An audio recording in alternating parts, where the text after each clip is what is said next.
வாழ்த்தவாக. நான் உங்கள் ஆத்மேஸ்வரன். இப்ப நம்ம பார்க்க போறது, நம்ம இருக்கிற இடம் ரொம்ப முக்கியமான இடம். முத்தப்பர் கருப்பசுவாமி ஆலயம், திருவொற்றியூர். இந்த ஆலயம் அமைந்ததே ஒரு அதிசயம் அப்படின்னு நம்ம சொல்லலாம். இந்த ஆலயம் அமைந்த வரலாறு என்ன, இந்த ஆலயத்துக்கு வருவதனால என்ன பலன்கள் கிடைக்கும், இங்க இருக்க ஒவ்வொரு விக்கிரகங்களுக்கு பின்னாடி இருக்க அறிவியல் ஆச்சரியங்கள் என்ன, அமைந்த கதை என்ன அப்படிங்கறதான் நம்ம பார்க்க போறோம். முதல்ல இந்த ஆலயம் தோன்றியது 2021 வருடம். கும்பாபிஷேகம் முதல்ல நடந்தது ஏப்ரல் 17ஆம் தேதி 2021. இந்த தேதியில தான் கும்பாபிஷேகம் நடந்தது. அப்போ வரலாறு இங்க இருந்து தான் ஆரம்பிக்குதா அப்படின்னு பாத்தீங்கன்னா கண்டிப்பா கிடையாது. சரியா 27 நாட்கள்ல இந்த ஆலயம் கட்டி முடிக்கப்பட்டது. 27 நாட்கள்ல அப்படின்னா இந்த லிங்க வடிவம் நீங்க பார்த்திருப்பீங்க. இந்த வடிவம் 27 நாட்கள்ல கட்டி முடிக்கப்பட்டது.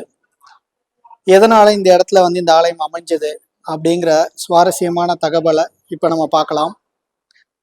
சரியா 2020 கொரோனாவால நம்ம பாதிக்கப்பட்ட நேரம், குவாரண்டைன், எல்லாம் வீட்டில தான் இருந்தோம், வெளியில வர முடியல.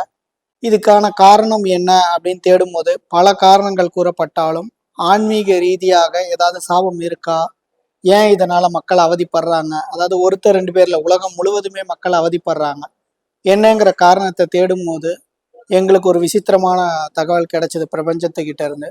அது என்ன அப்படின்னா, சந்திரனுடைய சாபமானது பூமியில விழுந்திருக்கு. அந்த சந்திரனுடைய சாபம் தான் நமக்கு இந்த கொரோனாவா ரிஃப்ளெக்ட் ஆகுது அப்படிங்கிற ஒரு தகவல் வந்தது. இதுல இருந்து வெளியில வர என்ன பண்ணணும் அப்படின்னு கேட்கும்போது, சரியா தை திருநாள் ஜான்வரி 14ஆம் தேதி நமக்கு வந்த ஒரு இன்புட் தான் சிவன் விஷ்ணு ஸ்வரூபமா சந்திரலிங்கத்தை அமைக்கணும் அப்படிங்கிறது. வரும்போது அது சந்திரலிங்கம்னு சொல்லி வரல, 27 அடியில ஒரு லிங்கம் அமைக்கணும், கருவறையே அந்த லிங்கமா தான் இருக்கணும். இதை ஏப்ரல் 17ஆம் தேதிக்குள்ள முடிக்கணும் அப்படிங்கிறது ஒரு உத்தரவா வந்தது. மக்களை வெளில கொண்டு வரணும், இந்த உலகத்தை கொரோனால காப்பாற்றணும் அப்படின்னா இதை பண்ணி ஆகணும் அப்படின்னு சொன்னாங்க. அதை தாண்டுனா உயிரிழப்பு ஜாஸ்தியா இருக்கும், இந்த ஆலயம் அமைக்கவே முடியாதுன்னு சொன்னாங்க. இது ஜான்வரி 15ஆம் தேதி 2021 நமக்கு வந்த உத்தரவு. அதுக்கப்புறம் நம்ம கிட்ட அதாவது இந்த ஃபினான்ஸ் சைடு அதெல்லாம் எதுவுமே இல்லை. இருந்தாலும் சரி, மனசுல ஒரு அசட்டு தைரியத்தோட நிறைய இடத்துல தேடணும். ஏன்னா இது யூனிவர்ஸ்க்காக நம்ம பண்றது, கண்டிப்பா யூனிவர்ஸ் அதுக்கான வழியை கொடுக்கும்னா. அப்போ முதல்ல நாங்க பார்த்த இடம் தான் இது. ஆனா இது ஒரு சந்துக்குள்ள வரனால இந்த இடத்த நாங்க சரி ஆப்ஷனா வச்சுட்டு பார்க்கலாம் அப்படின்னு சொல்லி மற்ற இடம் எல்லாமே நிறைய இடம் ட்ரை பண்ணோம். ஆனால் கையில் அதுக்கான ஃபண்டிங் இல்லை அப்படிங்கிறதுனால எங்களுக்கு எந்த இடமுமே அமையலை. கடைசியாக எங்களுக்கு வந்த உத்தரவு என்ன அப்படின்னா, கரெக்டாக 28 நாள் பாக்கி இது இருக்குது, 28 நாள் தான் இருக்குது. அப்போ என்ன பண்ணுறதுன்னு தெரியல. தியானத்தில் ஒரு நாள் உட்காரும் போது முருகன் ஆலயம் பக்கத்தில் இருக்க இடம் தான் அப்படின்னு வந்தது. இந்த இடம் மட்டும்தான் முருகன் ஆலயத்துக்கு பக்கத்தில் இருந்தது. அதை வச்சு இதுதான் ஜட்ஜ் பண்ணோம். இந்த இடத்தோடைய ஓனர்கிட்டையும் பேசணும். பைசா எதுவும் எங்களால் அப்போ கொடுக்க முடியலன்னு சொன்னோம். அவங்க இது யூனிவர்ஸோடைய நன்மைக்கு அப்படிங்கிறனால அவங்க இதை அக்செப்ட் பண்ணி நீங்கள் எப்போ முடியுதோ அப்போ கொடுங்க, நீங்கள் வேலையை ஆரம்பிச்சிருங்க அப்படின்னு சொல்லிட்டாங்க. கரெக்டாக மார்ச் 20ஆம் தேதி கன்ஸ்ட்ரக்ஷனுக்கான பூஜை போட்டோம். 21ஆம் தேதி தான் கன்ஸ்ட்ரக்ஷன் ஆரம்பித்தோம். அதுலேருந்து மும்முரமாக வேலை நடைபெற்றது. உங்களுக்கு நல்லாவே தெரியும், ஒரு 27 நாள், அதாவது ஏப்ரல் 17ஆம் தேதிக்குள்ள 27 அடி லிங்கம் ஃபார்ம் பண்ணுறது. அதை தவிர உள்ள சிவன் விஷ்ணு ஸ்வரூபமா கருப்பசாமி முத்தப்பர், அதாவது பட்ட நாமம், சைவம் வைணவம் ஒரே கருவறையில வைக்கிறது. அதுக்கு நடுவுல பிரபஞ்ச சக்தியை குறிப்பிடுற விதமா பிரபஞ்சநாதரா ஒரு லிங்கம் வைக்கிறது, மற்றும் பரிவார தெய்வங்கள் எல்லாம் அமைக்கிறது எவ்வளவு பெரிய விஷயம் அப்படிங்கிறது, அந்த ஒரு அதிசயமும் நிகழ்ந்தது. ஆனா இந்த வரலாறு நமக்கு 2021 இருந்து தான் ஆரம்பிக்குதான்னா கண்டிப்பா இல்லை. இதுக்கு பின்னாடி இன்னொரு பெரிய ஆச்சரியம் எங்களுக்கு தெரிய வந்தது. இதெல்லாம் நாங்கள் முடித்தோம். சரியா ஏப்ரல் 17ஆம் தேதி கும்பாபிஷேகம் நல்லபடியாக நடந்தது 2021. கொரோனா காலகட்டம்னால யாரையும் அலோவ் பண்ண முடியலை. அந்த பீரியடில் நிறைய டிவியில் நம்மளுடைய கும்பாபிஷேக இதை போட்டிருந்தாங்க, நியூஸில் போட்டிருந்தாங்க. ஸோ அந்த கொரோனா காலகட்டங்களில் முதையாக எல்லாருக்கும் தொலைக்காட்சி மூலயமா தரிசனம் கொடுத்த தெய்வம் ஆலயம் இதுதான். ஸோ நாட்கள் செல்ல மண்டல பூஜை நடந்துட்டு இருந்தது. சரியா 21ஆவது நாள் ஒருத்தர் மண்டல பூஜை பண்ணாரு. அவர் ஒரு மலையாளி. இங்க நான் ஏற்கனவே சொன்ன மாதிரி முத்தப்பன் கருப்பசாமி ஆலயம், அவர் ஒரு பெரிய முத்தப்பனுடைய டிவோட்டி. அவரு தான் வந்து சொன்னாரு 2019 அவருக்கு வந்து ஒரு கனவு வந்ததாகவும், அந்த கனவுல வந்து கடல்ல இருந்து ஒரு பெரிய வெள்ளை லிங்கம் மேல வந்தது. சரியா 20 21 அடி 27 அடி கிட்ட அந்த லிங்கம் இருந்தது. அந்த கோயிலை தேடி நான் ரொம்ப வருஷமா சுத்திட்டு இருக்கேன்பா. இப்பதான் நான் வந்து அதை பார்த்தேன். இந்த லிங்கத்தை தான் நான் தியானத்துல பார்த்தேன் அப்படின்னாரு. ஸோ அப்போ இந்த ஆலயத்துடைய வரலாறு வந்து 2021 ஆரம்பிக்கல, 2019 அவருக்கு கனவுல வந்து இது வந்துருச்சு. இங்கே இந்த மாதிரி மக்கள் குறை தீர்க்க ஒரு ஆலயம் வரப்போகுது அப்படின்னு சொல்லி அவர் கனவுல வந்துருச்சு. அது அவர் சொல்லும் போது தான் வந்து எங்களுக்கே தெரியும். அது வரைக்கும் எங்களுக்கு தெரியாது. ஸோ 2019 ஒருத்தர் கனவுல வந்ததை 2021 ஜனவரி மாதம் உத்தரவா வாங்குறோம். 2021 ஏப்ரல் மாசத்துல கும்பாபிஷேகமா அதுக்கு வந்து உருவம் கொடுக்குறோம். இப்படிதான் வந்து இந்த ஆலயம் அமைஞ்சது. கொரோனா பீரியட்ல அமைஞ்சது. ஆனா இதுக்கப்புறம் உங்களுக்கே தெரியும், அந்த ஏப்ரல் மார்ச்சுக்கு அப்புறம் கொரோனா வந்து கொஞ்சம் கொஞ்சமா வந்து விலக ஆரம்பிச்சிருச்சு. மக்கள் எல்லாம் அதுல இருந்து வெளில வந்து நிம்மதி பெருமூச்சு விட்டாங்க. ஸோ அதுக்காக கட்டப்பட்ட ஒரு ஆலயம் தான் இது. இதுல என்ன ஒரு விசித்திரமான உண்மை அப்படின்னா, கும்பாபிஷேகம் 17ஆம் தேதி முடிவு பண்ணோம். 16ஆம் தேதி வரைக்கும் லிங்கத்துக்கு வந்து வெறும் ஒயிட் வாஷ் தான் பண்ணியிருந்தோம். ஸோ அதுக்கு வந்து அந்த பிளாக் பெயிண்ட் அடிக்கிறது கூட வந்து பைசா கிடையாது எங்களுக்கு. ஸோ அப்போ வந்து திருப்பி அதுக்கு வருத்தப்பட்டு உட்காந்துருக்கும் போது எனக்கு பிரபஞ்சம் குருவா முத்தப்பர் வந்து சொன்ன வாக்கு, நீ கவலைப்படவே தேவையில்லை, இதுக்கு பெயிண்ட்டும் அடிக்க வேண்டாம். ஏன்னா இது வந்து வெள்ளை லிங்கம், சந்திரலிங்கமாக தான் வருது. சந்திரத்துடைய சாபத்தை பூர்த்தி பண்ண அவரை வணங்கணும் எல்லாருமே.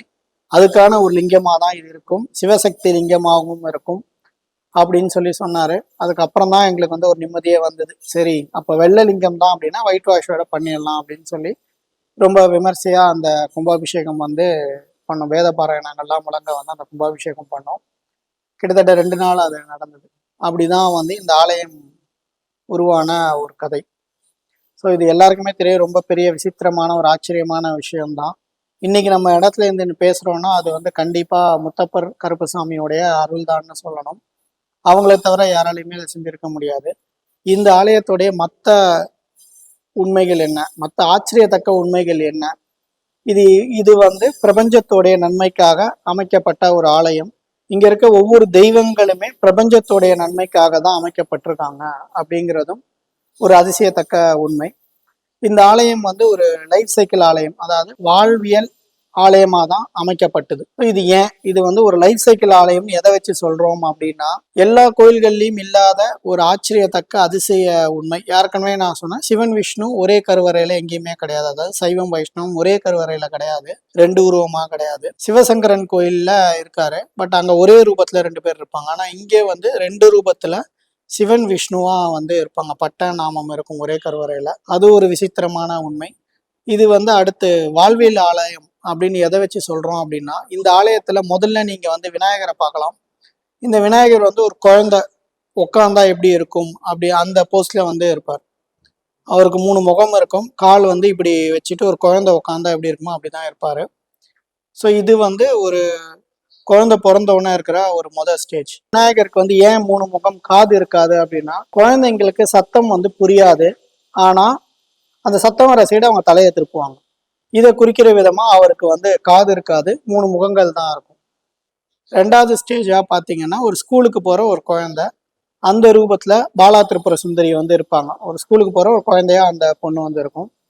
அதுக்கு அடுத்தபடியா ஒரு இளமை கோலம், யங்ஸ்டர்ஸா முருகன், நம்ம எல்லாரும் வணங்குற முருகன். ஆனா இங்கே வந்து தியான கோலத்துல வந்து இருப்பார். இளமை பருவத்துல நம்ம ஐம்புலங்களையும் அடக்கணும் அப்படிங்கிறத குறிப்பிடுற வகையில அவர் வந்து தியான கோலத்துல இருப்பாரு. ஸோ இப்போ நம்ம இளமை பருவத்துல இருக்க முருகனை பார்த்துட்டோம். அதுக்கு அடுத்தபடியா வந்து திருமண கோலம் எல்லாருக்குமே இருக்கும். ஸோ அந்த சுரூபமா விஷ்ணு வந்து நெத்திக்கனோட ஹரிஹர நந்தினி அப்படிங்கிற பேர்ல வந்து இருப்பாங்க. அதை வந்து பார்க்கலாம் நம்ம.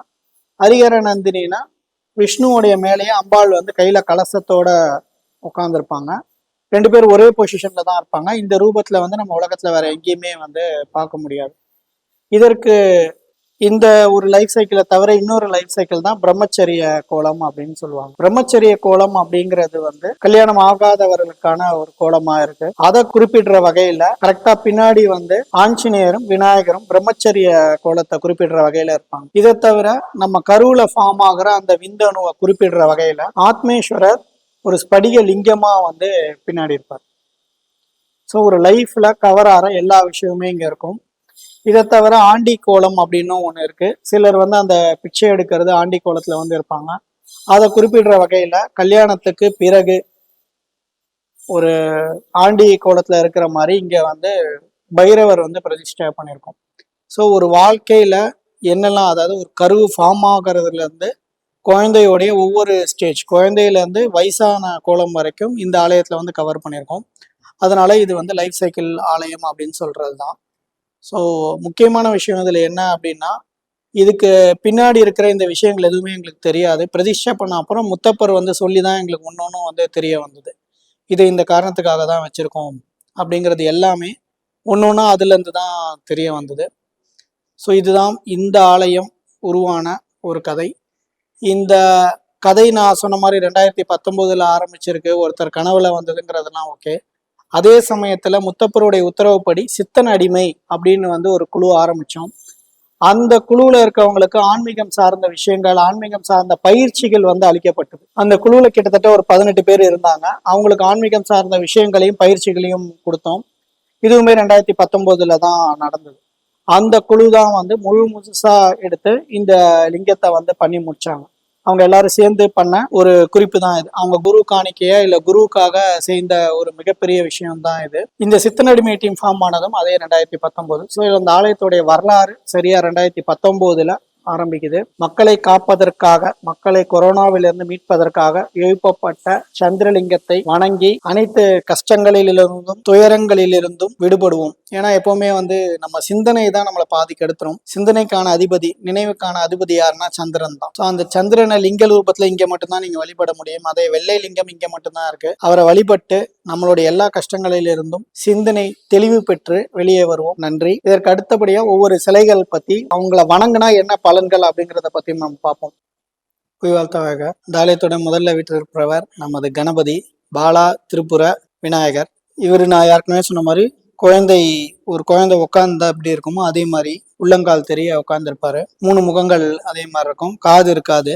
ஏன்னா குழந்தைகள் வந்து சத்தம் கேட்ட பக்கம் திரும்பும். அதை குறிப்பிடுற வகையில தான் இந்த விநாயகர் வந்து இருப்பாரு. இந்த விநாயகர்ல என்ன பெரிய அதிசயம் அப்படின்னா, இந்த மாதிரி ஒரு கோலத்துல வந்து எங்கேயுமே நீங்க விநாயகரை பார்க்க முடியாது. உலகத்துல வேற எங்கேயுமே வந்து இந்த மாதிரி 3 தலை உள்ளங்கால் தெரிகிற அளவுக்கு ஒரு கோலத்துல வந்து இருப்பாரானா கண்டிப்பா கிடையாது. இவர் வந்தது வந்து ஒரு பெரிய விசித்திரமான ஒரு கதை. அதாவது இந்த கன்ஸ்ட்ரக்ஷன்லாம் பூமி பூஜை போட்டு ஆரம்பிக்கணும்.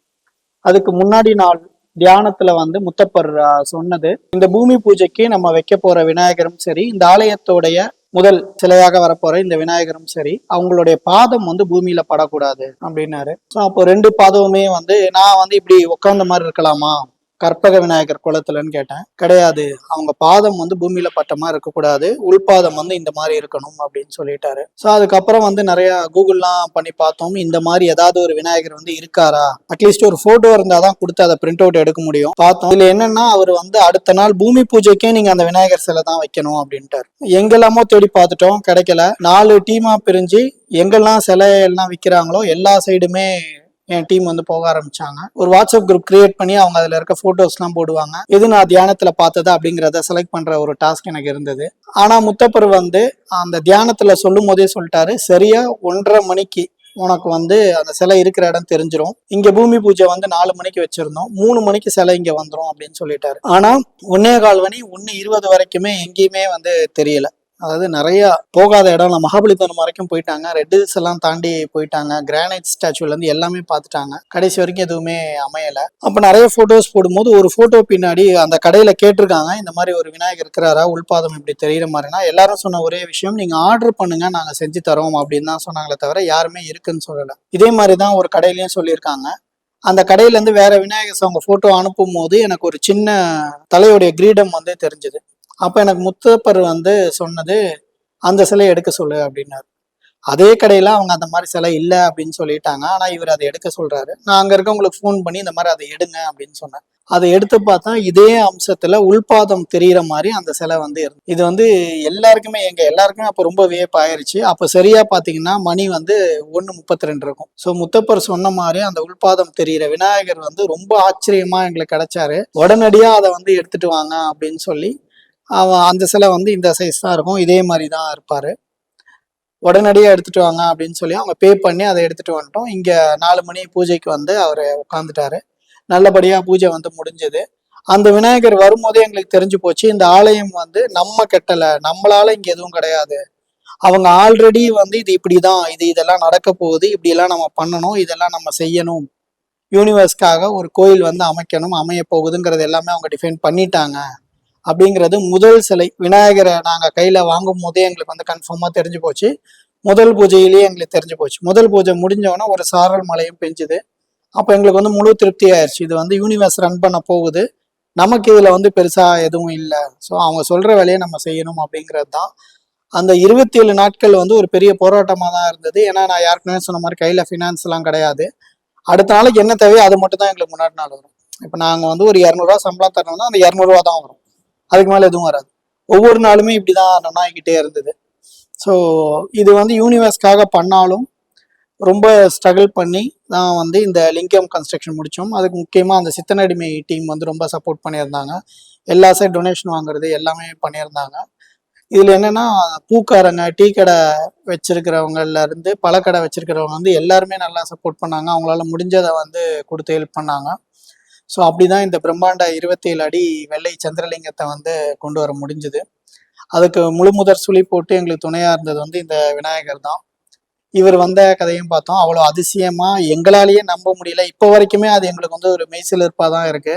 ஏன்னா ஒரு கடையில் அந்த சிலை, அந்த மாதிரி சிலையே இல்லைன்னு சொல்லிட்டாங்க, அதே கடையிலேருந்து அவர் வெளியில வரார் அப்படிங்கிறது வந்து ஜீர்ணிச்சிக்கவே முடியல. இன்னொரு பெரிய விஷயம் வந்து, அதாவது அப்போ கூகுள் தான், ஏஐ எல்லாம் கிடையாது. ஸோ நிறைய இமேஜஸ் வந்து செக் பண்ணிட்டோம். 1,00,000 இமேஜ் மேல ஒரு 10 பேர் சேர்ந்து பார்த்துட்டோம். அந்த மாதிரி ஒரு போட்டோ கூட கிடையாது. ஸோ ஒரு போட்டோவே இல்லாத இடத்துல அந்த மாதிரி ஒரு சிலை கிடைக்கணுங்கிறதே வந்து ஒரு பெரிய முட்டாள்தனமா தான் இருந்தது. ஆனா எங்க குரு முத்தப்பர் வந்து இதை இருக்கு, கிடைக்கும் அப்படின்னு சொன்ன ஒரே ஃபெய்த்துல தான் போனோம். கிடைச்சது. அப்பவே எங்களுக்கு எல்லாம் தெரிஞ்சு போச்சு, இந்த ஆலயம் நார்மலா இல்லை, இது ஒரு பிரம்மாண்டமான விஷயமா வரப்போகுது அப்படிங்கிறது. வாங்க நம்ம அடுத்த இந்த கோயிலுடைய சுட்டி தெய்வம் பாலா திரிபுர சுந்தரி பத்தி பார்க்கலாம். அவங்க வந்த கதையும் ரொம்ப சுவாரஸ்யமா இருக்கும். அதுக்கு அடுத்தபடியா நம்ம பார்க்க போறது வந்து பாலா திரிபுர சுந்தரி ஒரு ஸ்கூல் படிக்கிற குழந்தையோடைய ரூபத்துல வந்து இருப்பாங்க.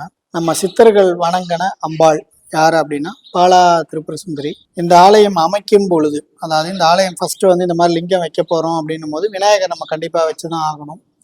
அதுக்கு அடுத்தபடியா அம்பாள் வைக்கணும். ஏன்னா சிவசக்தி அப்படிங்கிறது வந்து ரொம்ப முக்கியமான விஷயம். சிவன் இல்லாமல் சக்தி இல்லை, சக்தி இல்லாமல் சிவன் இல்லை. இங்க இவ்வளவு பெரிய லிங்க ரூபம் பண்ணிட்டு சக்தியா யாரை வைக்கிறது அப்படிங்கிறது ஒரு டிஸ்கஷன் வரும்போதே வந்து எங்களுக்கு வந்து திருவண்ணாமலையிலேருந்து ஒரு கால் வந்தது. திருவண்ணாமலையிலேருந்து என்ன கால் அப்படின்னா, இந்த மாதிரி கோயில் கட்டிட்டு இருக்கீங்களா தம்பின்னு கேட்டாங்க. ஆமாங்க, ஒரு லிங்கம் பண்ணிட்டு இருக்கோம் அப்படின்னாங்க. அதுக்கு அவங்களால முடிஞ்ச டொனேஷனும் கொடுத்தாங்க. கொடுத்துட்டு அம்பாள் பிரதிஷ்டை பண்ணிட்டீங்களான்னு கேட்டாங்க. இல்லை எனக்கு கனவுல வந்து பாலா திரிபுர சுந்தரி வந்தா, அந்த அம்பாள் தான் அங்கே வரணுன்றா அப்படின்னாங்க.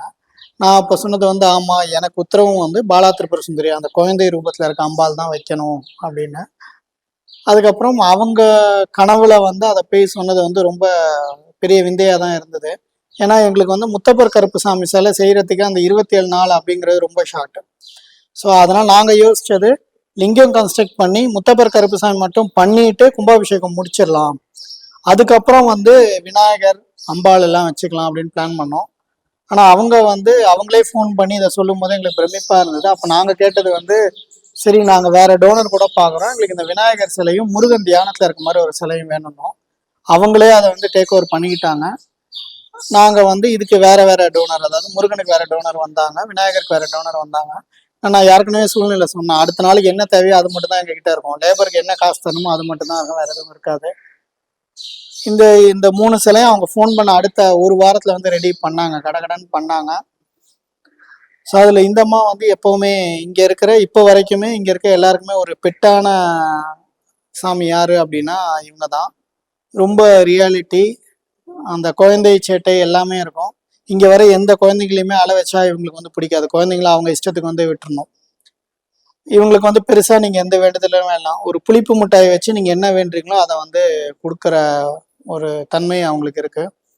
எல்லாமே நீ என்கிட்ட பிச்சை தானே கேட்க வர, நீ எனக்கு இதை செய்யறேன் அதை செய்யறேன்னு எப்படி சொல்லலாம் அப்படின்னு ரொம்ப உரிமையா கேட்பாங்க. உண்மையா வந்து ஞானம், அதாவது கல்வி, மறதி ஜாஸ்தியா இருக்கு. இந்த மாதிரி இருக்கிறவங்க இங்க புக்கு பேனா வச்சுட்டு ஒரு புளிப்பு முட்டையை கண்டிப்பா அவங்களுக்கு வைக்கணும், வச்சு வேண்டுறாங்க. எக்ஸாம் எழுதுறதுக்கு முன்னாடி பேனா வச்செல்லாம் வேண்டுறாங்க. எல்லாமே இது வரைக்கும் சக்சஸ் தான். நிறைய பேருக்கு வந்து இவங்களுக்கு என்ன தேவையோ அதை நம்ம வந்து வேண்டுதலா வைக்கக்கூடாது, ஆனால் அவங்களே நமக்கு ஏற்றிடுவாங்க. எனக்கு வந்து இதை வாங்கி கொடு, எனக்கு இதை செய் அப்படிங்கிறத அவங்களே வந்து சொல்லிடுவாங்க. எனக்கு இதை செஞ்சு கொண்டு வா. ஒரு நைவேத்தியத்துல இருந்து ஒரு சாக்லேட் மலையில இருந்து எதா இருந்தாலும் அவங்க வந்து நம்ம நம்ம மூலையில அவங்களே ஏற்றிடுவாங்க. எனக்கு வந்து இது வேணும், இதை நீ வந்து எனக்கு செஞ்சு கொடுக்கணுங்கிறத ஏற்றிடுவாங்க. அதுக்கப்புறம் அந்த பர்சன் வந்து என்கிட்ட பேசினாங்கன்னா நான் திருப்பி இவங்ககிட்ட கேட்டு அதை வந்து கன்ஃபார்ம் பண்ணி சொல்லிடுவேன்.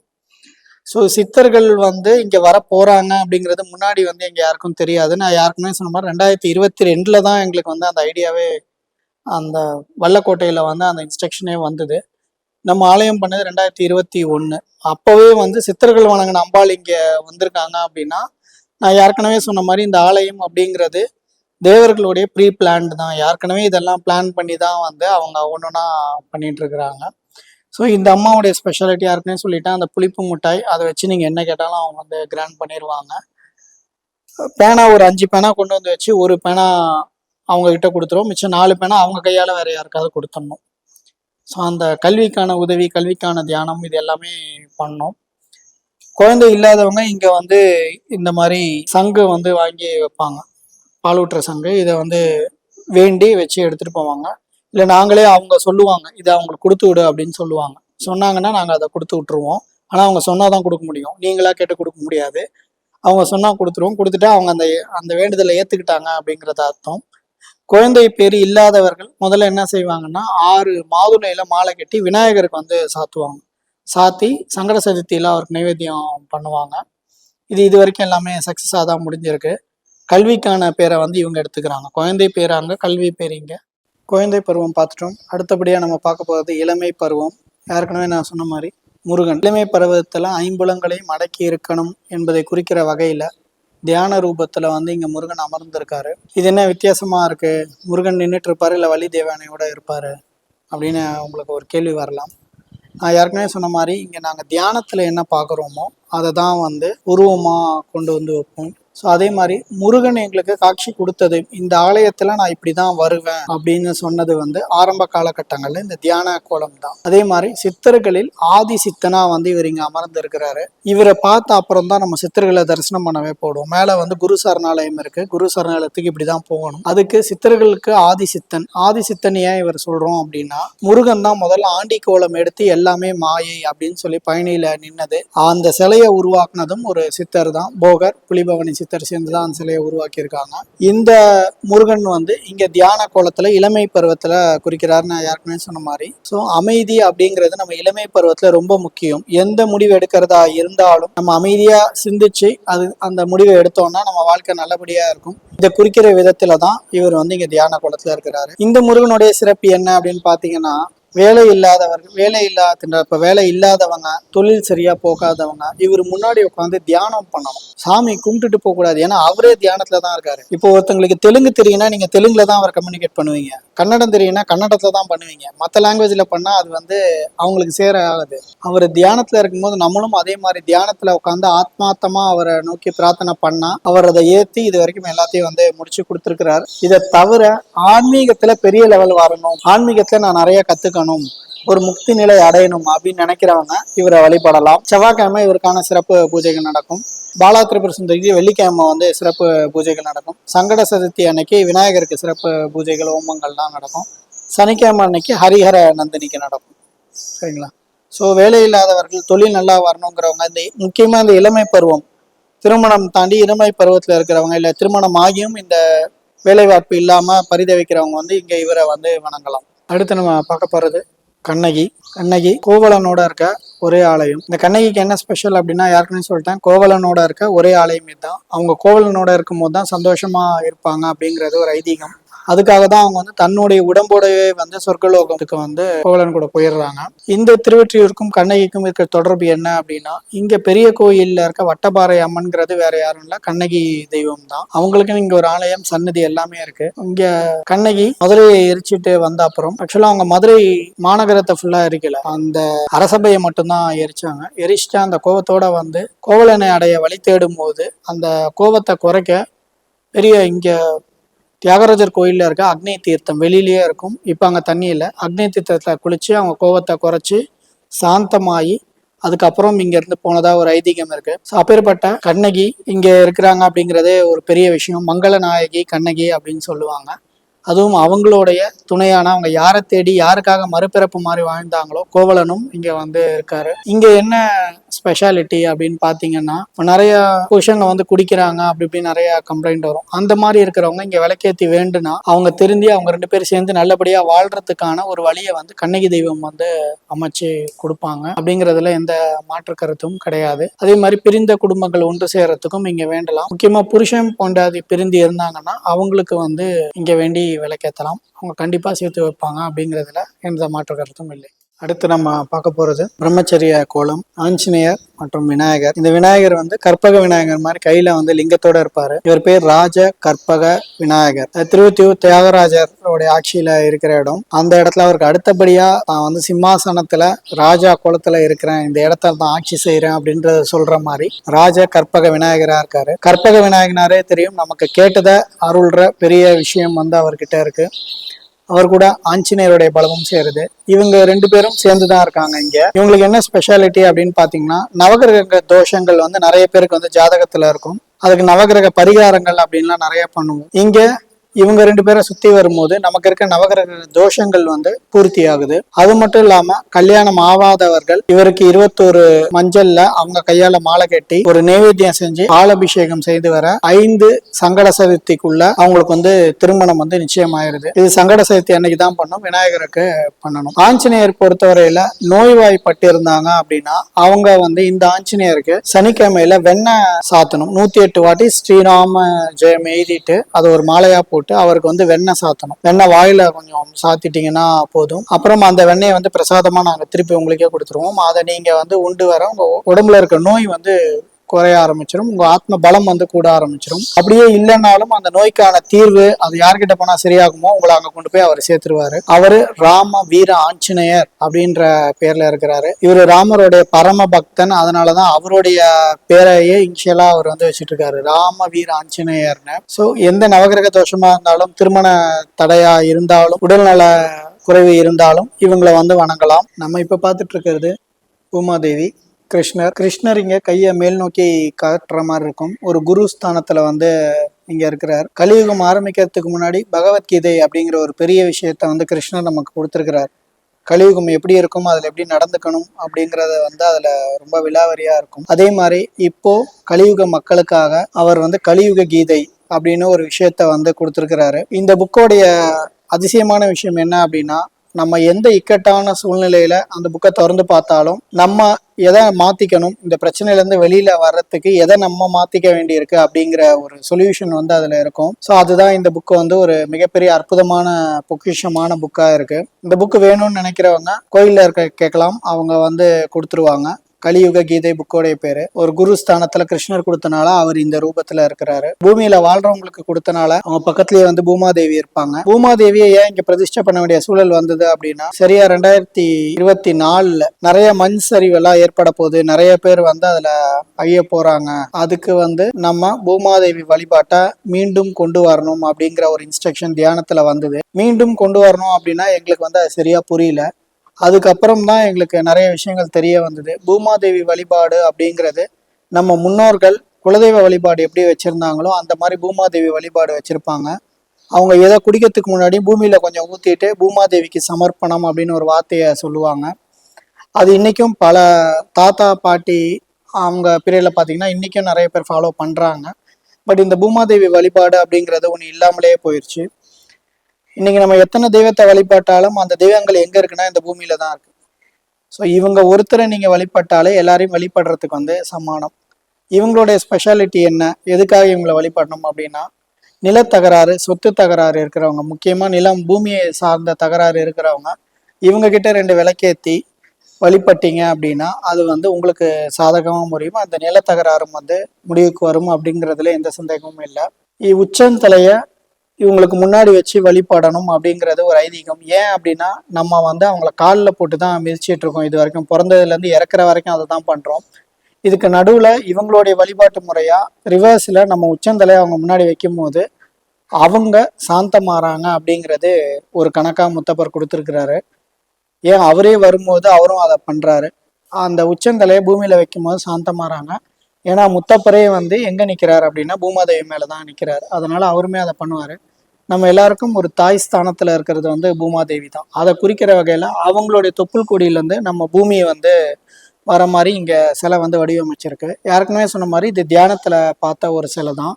நிலச்சரிவு, நிலத்தினால் வர ஆபத்தை தவிர்க்கிறதுக்காக இங்க வந்து இந்த சிலையை பிரதிஷ்டை பண்ணியிருக்கோம். பூமாதேவியை வழிபட நமக்கு வாழ்க்கையில வந்து அமைதி, பொறுமை வந்து வரும் அப்படிங்கிறதுல எந்த மாற்று கருத்தும் கிடையாது.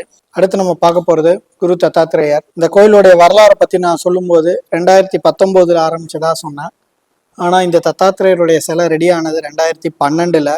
இது எங்களுக்கே வந்து பிரமிப்பா தான் இருந்தது. 2012 இவங்க ஆர்டர் பண்ண இந்த சிலை 10 ஆர்டர் பண்ணியிருக்காங்க. 12 இந்த சிலை வந்து ரெடி ஆயிருச்சு. அதுக்கப்புறம் அதை டெலிவரி எடுக்க நிறைய டைம் முயற்சி பண்ணியிருக்காங்க. பல வருஷங்களா வந்து பண்ணியிருக்காங்க. எங்கேயுமே அவங்களால டெலிவரி கொடுக்க முடியல. ஏதாவது ஒரு பிரச்சனையே தடசமாயிட்டே வந்திருக்கு. இந்த கன்ஸ்ட்ரக்ஷன் லிங்கும் முடிக்கும் போது அவங்க வந்து கேட்டாங்க, இந்த மாதிரி தத்தாத்திரேயருடைய சிலை, குருவுடைய சிலை வந்து இங்க பிரதிஷ்டை பண்ணுவீங்களான்னு கேட்டாங்க. நாங்க சரி அப்படின்னு சொல்லிட்டோம். அதுக்கப்புறம் அவங்க வரல. சரியா இந்த கன்ஸ்ட்ரக்ஷன் எல்லாம் முடிஞ்சு 2026 சரியா 14 வருஷம் கழிச்சு ராமர் வனவாசம் போன 14 வருஷம், பஞ்ச பாண்டவர்கள் போன 14 வருஷம் மாதிரி இவரு 14 வருஷம் ரெடியாகி அங்கேயே இருந்து இந்த கன்ஸ்ட்ரக்ஷன்லாம் முடிச்ச அப்புறம் எல்லாரையும் நாங்கள் பூமாதேவிலேருந்து எல்லாம் பிரதிஷ்டை பண்ணி முடிச்ச அப்புறம் சித்தர்கள் வர்றதுக்கு கொஞ்ச நாளைக்கு முன்னாடி இவங்க வந்து டெலிவரி கேட்டிருக்காங்க. அவங்க உடனே கொடுக்குறேன் அப்படின்னு சொல்லிட்டாங்க. அப்படி ஒரு 14 வருஷம் காத்து இருந்து தான் வந்து இவர் இங்கே வந்திருக்காரு. அதாவது இங்கே இந்த மாதிரி ஒரு இடம் வரப்போகுதுங்கிறதும் இங்கே அவர் வரணுங்கிறதும் முன்னாடியே முடிவு பண்ணி அந்த இடத்துலயே வெயிட் பண்ணி கடைசியா இங்க வந்து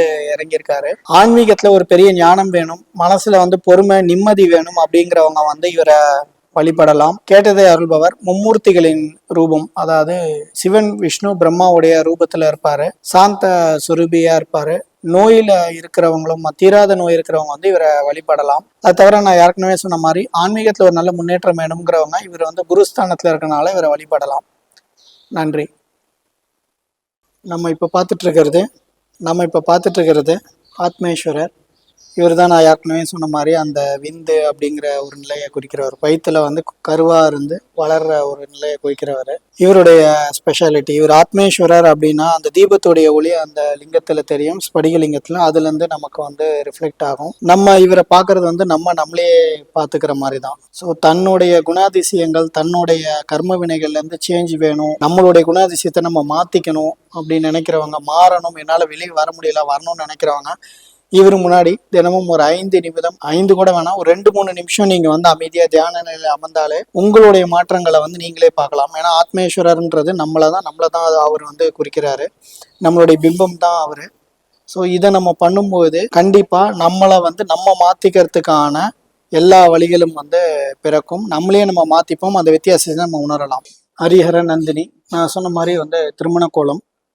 முதல்ல இந்த ஆலயம் அமைக்கும் போது நம்ம பிரதிஷ்டை பண்ணது 3 தெய்வங்கள் தான். ஒன்று விநாயகர், இன்னொன்று பாலா திரிபுர சுந்தரி, அதுக்கடுத்து நம்ம இப்போ பார்த்த இளமை கோலத்தில் இருக்க முருகன். இவங்க எல்லாருமே வந்த கதையை நம்ம பார்த்துட்டோம். அதற்கு பிறகு சரியா வந்து ஒரு வருஷம் கழிச்சு 2022 தான் வந்து ஹரிஹர நந்தினி வர்றதுங்கிறது எங்களுக்கு தியானம் மூலியமா தெரிய வந்தது. இதுல என்ன ஒரு பெரிய ஆச்சரியம் இருக்கு அப்படின்னு பார்த்தீங்கன்னா, இந்த இடம் முன்னாடி வந்து ரூஃப் எல்லாம் இல்லை, ஓடு தான் போட்டிருந்தோம். பின்னாடி வந்து ஓப்பன் வெட்ட வழியா தான் இருக்கும். அது இப்போவுமே அந்த இடத்த வெட்ட வழியா தான் விட்டுருப்போம். ஏன்னா அது யூனிவர்ஸ் கனெக்டிவிட்டி ஸ்பேஸ் அப்படின்ட்டு. ஸோ தியானம் பண்ணும்போது 2022 ஒரு வருஷத்துக்கு அப்புறம் அடுத்த திருவிழா வரப்போகுது, அதாவது ஒரு வருஷம் நிறைவு வரப்போகுது. அப்போ தியானம் பண்ணும்போது கடல்ல இருந்து இந்த மாதிரி ஒரு 5 தலை பெரிய நாகம் வர மாதிரி இருந்தது. அதுக்கப்புறம் இந்த கோலத்துல, அதாவது விஷ்ணுவோடைய மடியில வந்து அதே ரூபத்துல, விஷ்ணு எப்படி இருக்காரோ அதே ரூபத்துல வந்து மகாலட்சுமி இருக்கிற மாதிரியும், விஷ்ணுவுக்கு வந்து நெத்திக்கண் இருக்கிற மாதிரியும் ஒரு கோலம் வந்து தியானத்துல வந்தது. இது நான் வந்து பார்த்துட்டு அங்கிருந்து ஏந்திச்சு வரேன். ஏந்திச்சு வந்த அப்புறம் வந்து ஒரு டிவோட்டி, ஒரு பக்தை வந்து வந்து என்கிட்ட சொன்னது, ஜி இந்த மாதிரி சர்ப்பத்துல வந்து சிவன் விஷ்ணு உட்காந்துருக்க மாதிரி ஒரு சிலை வந்து வைக்கணும் ஜி நம்ம அப்படின்னு அவங்க சொன்னாங்க. ஏமா அப்படின்னு கேட்டேன். இல்ல ஒரு பரிகாரத்துக்காக நான் கேட்டப்போ இந்த மாதிரி ஒரு சிலை வைக்க சொன்னாங்க அப்படின்னாங்க. அப்போ எனக்கு வந்து அது ரொம்ப ஆச்சரியமா இருந்தது. ஏன்னா அப்பதான் நான் தியானத்துல பார்த்துட்டு வந்தேன். நான் பார்த்தது வந்து அவங்களுக்கு தெரியாது. அவங்க கரெக்டா இதே விஷயத்த வந்து என்கிட்ட சொன்னாங்க. சொல்லும் போது எனக்கு ரொம்ப ஆச்சரியமா இருந்தது. அதுக்கப்புறம் வந்து இந்த சிலையை வாங்கி, அதாவது இந்த சிலை ஆர்டர், அதாவது அதே மாதிரி இந்த மாதிரி ரூபத்துல எங்கேயும் இல்லை, இன்டர்நெட்லயும் உங்களுக்கு இந்த மாதிரி ரூபம் கிடைக்காது. அதனால இதையும் வரையதான் செஞ்சோம். கையில வரைஞ்சு இதை அனுப்பிச்சு அதை செஞ்சு கொண்டு வந்தோம். இதை பிரதிஷ்டை பண்ற அன்னைக்கு ஒருத்தர் வந்து சொன்னாரு, அவருடைய கனவுல வந்து கடல்ல ஒரு 5 தலை பெரிய நாகம் வர மாதிரியும் அதுக்கு மேல வந்து விஷ்ணுவும் லக்ஷ்மியும் இருக்கிற மாதிரியும் அவர் பார்த்ததா வந்து சொன்னாரு. ஸோ இது தத்ரூபமா அதே ரூபத்துலதான் வந்து அமைஞ்சுது. ஸோ இந்த ஹரிஹர நந்தினியோட ஸ்பெஷாலிட்டி என்ன அப்படின்னா, திருமண தடை ஒண்ணு, ரெண்டாவது வந்து பிரிஞ்சு இருக்கிற புருஷன் பொஞ்சாதிகள் வந்து சேருவாங்க அப்படிங்கிறது தான் வந்து ரொம்ப பெரிய விஷயம். 6 வார சனிக்கிழமை இங்க அர்ச்சனை பண்ணா இந்த விஷயம் வந்து கண்டிப்பா நடக்கும் அப்படிங்கிறது ஒரு ஐதீகமா இன்னைக்கு வரைக்கும் இருக்கு, நடந்துட்டும் இருக்கு. 6 வாரம் இடைவிடாம குடும்பத்துல இருக்க எல்லாரும் பேரும் சொல்லி அர்ச்சனை பண்ண கண்டிப்பா அவங்க அந்த குடும்பம் வந்து ஒண்ணு சேரும். அந்த அதிசயம் வந்து இது வரைக்கும் நிகழ்ந்துகிட்டே தான் இருக்கு. அதுதான் இவங்களுடைய ஒரு ஸ்பெஷாலிட்டி. நம்மளுடைய லைஃப் சைக்கிள்ல வந்து இது 4வது ஸ்டேஜா சொல்லப்படுது. அதாவது இளமை பருவம் அடுத்து திருமண பருவம் 4வது ஸ்டேஜா சொல்லப்படுது. நம்ம இப்ப பார்க்க போறது பைரவர் வந்த கதை, பைரவர் வந்த வரலாறு. அதை பார்க்கறதுக்கு முன்னாடி நான் ஆல்ரெடி சொல்லியிருந்தேன், சித்தன் அடிமை அப்படின்னு ஒரு டீம் 2019 ஃபார்ம் பண்ணோம். அது மூலியமா தான் இந்த லிங்கத்துடைய கன்ஸ்ட்ரக்ஷன் வந்து முடிச்சோம். அதுக்கு அடுத்தபடியா சரியா 2023ல ஒரு கிளாஸ் எடுக்க சொல்லி எனக்கு உத்தரவு வருது. அந்த கிளாஸ் தான் ஆத்மீகம் அறிவோம், ஆத்மாவை பத்திய ஒரு கிளாஸ் எடுக்கணும் அப்படின்னு சொல்லி ஒரு உத்தரவு வந்தது. அதன் அடிப்படையில அதுக்கான ஒரு டீமை வந்து ஃபார்ம் பண்ணோம். அந்த கிளாஸ்ல வந்து நிறைய பேர் ஜாயின் பண்ணாங்க. கிட்டத்தட்ட ஒரு 20-25 பேர்கிட்ட ஜாயின் பண்ணியிருந்தாங்க. ஆத்மா பத்திய முழு ரகசியங்களையும், ஆத்மா பத்திய பயிற்சி, ஒரு ஆத்மா கிட்ட பேசுறது எப்படி, இதை பத்திய பயிற்சிகளையும் கொடுக்கறது தான் வந்து அந்த டீம். அந்த கிளாஸோடைய வந்து ஒரு அர்த்தமா இருந்தது. அந்த கிளாஸ்ல என்ன சொல்லி தருவோம்னா இதெல்லாம் தான் சொல்லி கொடுத்துட்டு இருந்தோம். ஸோ அதுக்கப்புறம் வந்து நம்ம ஆலயத்துக்கு வருவோம். அதாவது அந்த கிளாஸ் எடுத்துட்டு இருக்க சமயத்துல தான் ஒரு உத்தரவு வருது, இங்க வந்து நம்ம ரூஃப் போட்டுடணும், லிங்கம் வந்து க்ளோஸ் பண்ணி நம்ம ரூஃப் போடணும். ஏன்னா மழை பெஞ்சா ஃபுல்லா தண்ணி, யாருமே இருக்க முடியாது, எங்கேயுமே உட்காரவும் முடியாது. மக்கள் எல்லாம் ரொம்ப அவதிப்பட்டுட்டு இருந்தாங்க, உள்ள வந்த மக்கள் எல்லாம். சரி இதை பண்ணலாம், இந்த ரூஃப் வந்து போடலாம் அப்படின்னா, லிங்கமே உங்களுக்கு வந்து 27 அடி, லிங்கத்துக்கு மேல 3 அடி விட்டு போடணும் அப்படின்னா கிட்டத்தட்ட 30 அடி வந்து இந்த ரூஃப் வந்து போடணும். அதாவது 3 மாடிக்கு வந்து ஈக்குவலண்டா இது இருக்கும். இதுக்கு வந்து ஆரம்பிக்கிறோம் அப்படின்னா இதுக்கு ஒரு பெரிய தைரியம் கொடுத்தது வந்து அந்த ஆத்மீகம் அறிவோம் டீம் மெம்பர்ஸ் தான். அந்த கிளாஸ் மெம்பர்ஸ், அது என்னுடைய டீம். இரண்டாவதா எனக்கு அமைஞ்ச ரொம்ப பொக்கிஷமான ஒரு டீம் தான் அது அதிகபட்சம் வந்து ஃபீமேல், அதாவது பெண்கள் தான் அந்த டீம்ல வந்து அதிகபட்சம் இருக்காங்க. 4-5 ஆண்கள் இருந்தாங்க. ஸோ அந்த டீம் தான் வந்து முழுமுதற் சப்போர்ட் பண்ணது இந்த இவ்வளவு பெரிய பிரம்மாண்ட கன்ஸ்ட்ரக்ஷன் கொண்டு வரதுக்கு. அந்த டீம் வச்சுதான் வந்து இதை சாத்தியமில்லாத ஒரு விஷயம். ஏன்னா இதுவுமே வந்து 2 மாசத்துல வந்து முடிச்சோம். பிப்ரவரி ஆரம்பிச்சு இதை ஏப்ரல்ல முடிச்சோம். இந்த ரூஃப் சீலிங் போட்டது வந்து மகா சிவராத்திரி அன்னைக்கு, பிப்ரவரி மாசம் 16 மகா சிவராத்திரி அன்னைக்கு தான் ரூஃபோடைய சீலிங்கே போட்டது. இது வந்து அந்த டீம், அந்த ஆத்மீகம் அறிவும் டீமை வச்சுதான் இந்த ஃபுல் கன்ஸ்ட்ரக்ஷன் அவங்களுடைய சப்போர்ட்ல தான் வந்து பண்ணி முடிச்சோம். எப்படி சித்தனடிமை அந்த லிங்கம் ஃபார்ம் பண்ண ஹெல்ப் பண்ணாங்களோ அதே மாதிரி ஆத்மீகம் அறிவும் டீம் மெம்பர்ஸ் தான் இந்த கன்ஸ்ட்ரக்ஷன் ஃபார்ம் ஆகிறதுக்கு வந்து ஹெல்ப் பண்ணாங்க. இந்த வீடியோ மூலியமா இந்த 2 டீமுக்குமே நான் வந்து நன்றி தெரிவிச்சுக்கிறேன். அதுக்கப்புறம் ஏன் இதை சொல்றேன் அப்படின்னா, பைரவர் வந்து ஒரு 3 மாசம் ஆகுது இங்க வச்சு. 2022 வல்லக்கோட்டை முருகன் கோயில்ல ஒரு உத்தரவு வருது, தேவர்களை காத்த முருகன் மனிதர் குலம் காப்பதற்காக ரட்சகன் வடிவில் வருகிறார் அப்படின்னு சொல்லி ஒரு உத்தரவு வந்தது. நம்ம ஆலயத்துல ரட்சகன் ரூபத்துல அவர் வரார் அப்படின்னு வந்தது. அப்ப அவர் பின்னாடி வந்து ஒரு சித்தர்களுடைய சேனை, ஒரு 22 சித்தர்களை வந்து தியானத்துல பார்க்க முடிஞ்சது. அவங்க எல்லாம் வர்றதுக்கு முன்னாடி முத்தப்பர் சொன்னது, கேதார்நாத், துங்கநாத், இன்னொரு மகாநாதர் கோயில் போகணும் அப்படின்னு சொல்லி வந்தது. இதெல்லாம் வந்து நார்த் இந்தியால இருக்கு. ஸோ இங்க போயிட்டு வந்துதான் நம்ம ஆரம்பிக்கணும் அப்படின்னு வந்தது. அப்போ என்னுடைய சிஷ்யர் ஒருத்தருடைய கனவுல வந்து கருவறையில வந்து பைரவர் ரூபம், பெரிய ரூபமா பைரவர் வர மாதிரி ஒரு காட்சியும் இருந்தது. சரி அதுக்கப்புறம் வந்து இவர் உத்தரவு கொடுத்தா நம்ம செஞ்சுதான் ஆகணும். ஸோ கேதார்நாத் போகலாம் அப்படின்னு பிளான் பண்ணி கேதார்நாத் வந்து போனோம். கேதார்நாத், பத்ரிநாத் இந்த எல்லாமே ஒரு ட்ரிப்பு போயிட்டு வந்தோம். அங்கேருந்து கங்கா தண்ணி நிறைய கொண்டு வர சொல்லியிருந்தாங்கன்றனால நிறைய கங்கா தண்ணி, கிட்டத்தட்ட வந்து 50-60 லிட்டர் மேல கங்கா தண்ணி கொண்டு வந்திருந்தோம். இங்க வந்த அப்புறம் வந்து திடீர்னு ஒரு நாள் ஒரு உத்தரவு வந்தது. அங்க வந்து ஒரு 2 months கிட்ட ஒரு உத்தரவு வந்தது, பைரவர் சிலை தயாராயிருக்கு, நீங்க போய் எடுத்துக்கலாம். பைரவர் சிலை எடுக்கிற இடத்துல சித்தர் சிலை இருக்கணும், அந்த இடத்துல தான் பைரவர் சிலை எடுக்கணும் அப்படிங்கிறது தான் உத்தரவு. அந்த சித்தர் சிலை எங்க இருக்கோ அதே இடத்துல தான் எல்லா சித்தர் சிலைகளும் செய்யப்படணும் அப்படிங்கிறதும் உத்தரவு. சரி, பைரவ சிலை ரெடி ஆயிருக்கு அப்படின்னு கேட்ட உடனே எந்த இடம்ங்கிறது தெரிய வரல. அதனால என்ன பண்ணோம்னா, ரெண்டே இடம் தான், பக்கத்துல பாரிஸ்ல இருக்கலாம், அப்படி இல்லைன்னா மகாபலிபுரம் தான். ஒரு நாள் ஃபுல்லா பாரிஸ்ல ரவுண்ட் அப் பண்ணோம், இல்ல. அதுக்கப்புறம் மகாபலிபுரம் போனோம். மகாபலிபுரம் போய் 2-3 இடத்துல பைரவ சிலை இருந்தது, ஆனா அந்த இடத்துல வந்து சித்தர் சிலை இல்லை. ஸோ கிட்டத்தட்ட ஒரு 20-25 கடை மேல பார்த்துட்டோம். கடைசியா ஒரு கடையில வந்து ஒரு கார்டு ஒன்று கொடுத்தாங்க, இந்த இந்த கடை ஒரு வாட்டி வேணா போய் பாருங்க, ஆனா இது வந்து மகாபலிபுரம் உள்ள இருக்கு, அந்த ஈசிஆர் ரோட்ல இல்லை அப்படின்ட்டாங்க. சரி வேண்டாம், நம்ம அப்புறம் பார்த்துக்கலாம் அப்படின்னு சொல்லிட்டு விட்டோம். ஆனால் வந்து அன்னைக்கு அதை எடுத்து ஆகணும்னு திருப்பி ஒரு இன்ஸ்ட்ரக்ஷன் வந்தது, நீ அங்கே போய் பாரு அப்படின்னு சொல்லி. அந்த கார்டை வாங்கினோன்னே சரி ஓகேன்னு சொல்லிட்டு வண்டியை யூடர்ன் எடுத்து ஆப்போசிட்ல, ஏன்னா அப்போ கிளம்பி வந்துட்டோம், திருப்பி யூடர்ன் எடுத்துட்டு மகாபலிபுரம் உள்ளே போனோம். உள்ளே போகும்போது மிகப்பெரிய ஆச்சரியமா என்ன இருந்ததுன்னா, நாங்கள் பைரவரை பார்க்கல, பைரவர் சிலை இருக்குன்ட்டாங்க, அவரை பார்க்கல. அங்கே ஒரு அகத்தியர் சிலை இருக்குது, அந்த அகத்தியர் சிலைக்கு வந்து அபிஷேகம் பண்ணிட்டு இருந்தாங்க. நாங்கள் பார்த்தா மற்ற எந்த கடையிலையுமே வந்து சித்தர் சிலை இல்லை, ஆனால் இந்த கடையில் சித்தர் சிலை பிரதிஷ்டை பண்ணி அவருக்கு அபிஷேகமே நடந்தது.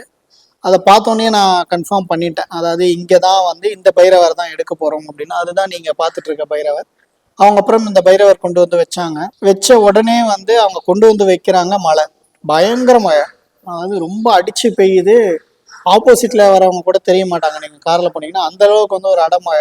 இதை பார்த்தோம்னா எங்களுக்கு வந்து கன்ஃபார்மா இவர் தான் வந்து சித்தர் சேனைகளுக்கு முன்னாடி வந்து வர பைரவர் அப்படின்னு தெரிஞ்சு போச்சு. அதுக்கப்புறம் இவரை வந்து அங்கிருந்து எடுத்துட்டு அவங்க கிட்ட சொல்லிட்டு தான் வந்தோம், ஏன்னா ஆல்ரெடி அகத்தியர் சிலை பார்த்துட்டோம், பார்த்தனால கண்டிப்பா சித்தர் சிலை ஆர்டர் அவங்களுக்கு தான்றதையும் சொல்லிட்டு வந்தோம். உங்களுக்கு அடுத்து வந்து கொஞ்ச நாள்ல சித்தர்கள் அங்கே வரைஞ்சி அனுப்புகிறோம், அதை நீங்கள் செஞ்சு கொடுக்கணும் அப்படின்னு சொல்லிட்டு வந்தோம். ஸோ இந்த பைரவர் சிலை வரும்போதே பயங்கர மழை, திருப்பி நாங்கள் வந்து வண்டியே ஓட்ட முடியல. அப்புறம் இவர்கிட்ட வந்து நாங்கள் பர்மிஷனாக கேட்டோம், நீங்கள் அந்த மழையை கொஞ்சம் கம்மி பண்ணாதான் நாங்கள் போகவே முடியும், இல்லைன்னா அங்கே போகவே முடியாது அப்படின்னு சொன்னோம். சொன்ன அடுத்த ஒரு 5 நிமிஷத்துல மழை குறைஞ்சிருச்சு. குறைஞ்ச அப்புறம் வண்டியை எடுத்துட்டு எங்கேயுமே நிறுத்தாமல் நேராக கோயிலுக்கு வந்து கோயிலில் தான் நிறுத்தி இவரை வந்து நேராக ஆலயத்துக்கு கொண்டு வந்தோம். இவர் வந்து சண்ட பிரசண்ட கால பைரவர், இவருடைய பெயர் சண்ட பிரசண்ட கால பைரவர். அதாவது எந்த விதமான பயம், பேக்ரவுண்ட் வேலை, அதாவது ஏவல், பில்லி சூனியம்லாம் சொல்லுவாங்க, இல்லை நெகட்டிவ் எனர்ஜியால பாதிக்கப்பட்டவங்க, ஒரே டிப்ரெஷன்ல இருக்கவங்க, இவங்க எல்லாரையுமே வந்து அதுல இருந்து வெளில கொண்டு வரதுல இவர் வந்து மிகப்பெரிய முன்னோடி. சித்தர்கள் சேனைக்கு கேளைக்கே ஒரு காவலா இருக்கிறது யாருன்னா இவர் தான். இவரு கீழே நிற்கிறார், இவருக்கு சரியா பின்னாடி மாடியில பாத்தீங்கன்னா முருகன் ரட்சகனா இருப்பாரு, அதுக்கு பின்னாடி தான் வந்து சித்தர்கள் எல்லாருமே இருப்பாங்க. ஸோ அதுக்கு முன்னோடியா வந்து இந்த பைரவர் கீழே இருந்து அவங்களெல்லாம் பாதுகாத்துக்கிட்டு இருக்காரு. இவர் தான் கருவறையில இருந்து வெளில வர மாதிரி சிஷ்யர் ஒருத்தரும் பார்த்தாரு. இது உங்களை கண்டிப்பா பிரமிக்க வச்சிருக்கும், ஏன்னா ஒரு பைரவர் சிலை எடுக்கிற இடத்துல சித்தர் சிலை இருக்கணும், அது அன்னைக்கு அபிஷேகம் ஆகணும், அந்த மாதிரி ஒரு மழை பெய்யணும் அப்படிங்கிறது எல்லாமே வந்து ஒரு அன்ரிட்டன் ஸ்கிரிப்டா எங்களுக்கு வந்து இருந்தது. இது எல்லாமே ஒரு பாசிட்டிவ் சிம்டம்ஸே எங்களுக்கு கொடுத்தது, இது நமக்கு தான், இவர் அங்கதான் வராரு அப்படிங்கிறதையும் கொடுத்தது. கலியுகத்துல வந்து இந்த மாதிரி ஆன்மீக அதிசயங்கள், ஆச்சரியங்கள் இருக்கா அப்படின்னு நம்ம தேடுறோம். உண்மையிலே இறைவன் இருக்காரான்னு நம்ம தேடுறோம். நமக்கு பல கேள்விகள் வருது, இவ்வளவு கஷ்டங்கள் வருது, கண்டிப்பா நம்ம சொல்றதை அவர் கேட்கிறாரா இல்லையா. இந்த ஆலயத்துக்கு வந்து பாத்தீங்கன்னா கண்டிப்பா இறைவன் உங்ககிட்ட பேசுறதை உங்களால உணர முடியும் அப்படிங்கிறது 100% உண்மை. இங்க இருக்க ஒவ்வொருத்தருமே தியானத்துல பார்த்து வந்தவங்க தான், எல்லாருமே நாங்க கையில வரைஞ்சுதான் கொடுத்தோம், இன்க்ளூடிங் வந்து சித்தர்கள். ஸோ இந்த இடத்துக்கு ஒரு தடவையாவது லைஃப் டைம்ல வரணும், வந்து நீங்க பார்த்து இந்த அதிசயத்துல வந்து மெய்சில் இருக்கணும், இந்த ஆன்மீக உணர்வை வந்து நீங்க உணரணும் அப்படிங்கிறது தான் ரொம்ப முக்கியமான விஷயம். நம்ம அடுத்ததா பார்க்க போறது ரொம்ப பிரம்மாண்டமான ஒரு விஷயம். 18 சித்தர்கள் ஒரே இடத்துல கேள்விப்பட்டிருப்பீங்க, ஆனா முதல் முறையா 22 சித்தர்கள் முருகன் புடைசூழ வீட்டில் இருக்கிற ஒரு இடம் தான் குரு சரணாலயம். அது இதே முத்தப்பர் கருப்பசாமி ஆலயத்துல மேலோகத்துல இருக்கு, அதாவது வானவர் மேகத்துல இருக்கிற மாதிரி, தேவலோகத்துல இருக்கிற மாதிரி கணக்கு. சரியா 30 அடி உயரத்துல 22 சித்தர்கள், நடுவுல வந்து முருகன் ஆத்ம குருவாக கையில ஏடோட, ஆத்ம ஞான ஏடோட அமர்ந்து இருக்கிற ஒரு திருக்கோலம். உலகில் வேற எங்கேயுமே நம்ம பார்க்க முடியாது, இதுக்கப்புறமா அதை எங்கேயும் கொண்டு வர முடியாது.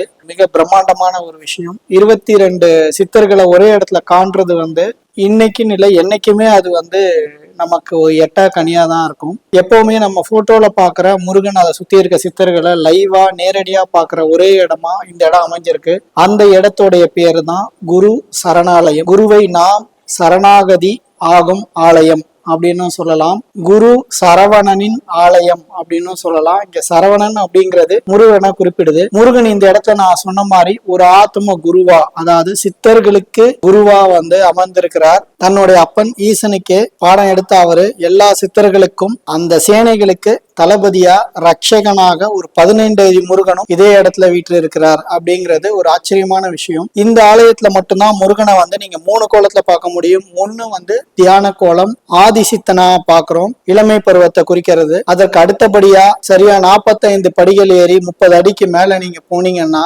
சித்தர்களுக்கு நடுவுல அவர்களுடைய குருவா, நம்மளுடைய குருவா, நம்ம யாருங்கிறத நமக்கு சொல்ற ஒரு குருவா, ஆத்மா குருவா ஒரு சின்ன பையன் ரூபத்துல முருகன் காட்சி அளிக்கிறாரு. அதுக்கப்புறம் சித்தர்களை வணங்கி நீங்க போனீங்கன்னா ரட்சகனா, தேவர் குலம் காத்த முருகன் மனிதர் குலம் காக்க ரட்சகனாய் மேல அவதரிச்சிருக்கிறாரு. அவரு ஐராவதம் அப்படின்னு இந்திரனுடைய வெள்ளை யானை மீது போர்க்கோலத்துல கையில வாளோடையும் வேலோடையும் நிக்கிற ஒரு ரூபத்துல இருக்காரு. 10 அடி, மொத்தம் 15 அடி உயரத்துல அவர் ரொம்ப பிரம்மாண்டமா இருக்கிறாரு. நம்மளை காக்கிறதுக்காக வந்திருக்கிறாரு அப்படிங்கிறது ரொம்ப பெரிய விஷயம். அவர் வரும்போது நிறைய மாற்றங்கள் வரும் அப்படிங்கிறது ஏற்கனவே எங்களுக்கு தியானத்துல சொல்லப்பட்ட விஷயங்கள் தான். நீங்க நல்லபடியா பார்த்திருப்பீங்க. ஆக்சுவலா அவரை நம்ம வச்சது மே மாசம் ஏப்ரல் 14ஆம் தேதிக்குள்ள அவர் கன்ஸ்ட்ரக்ஷன் முடிஞ்சிருச்சு. அவரை செஞ்சு முடிச்சிட்டோம். கும்பாபிஷேகம் பண்ணது 7ஆம் தேதி, 22ஆம் தேதி ஹோமம் பண்ணோம். இங்க தமிழ்நாட்டுல எவ்வளவு பெரிய மாற்றம் வந்தது அப்படிங்கறதையும் நம்ம எல்லாரையும் கண்கூடாக பார்க்க முடிஞ்சது. இவர் இந்த மாதிரி நடக்கும் அப்படிங்கறதெல்லாம் நாங்க எதிர்பார்க்கல.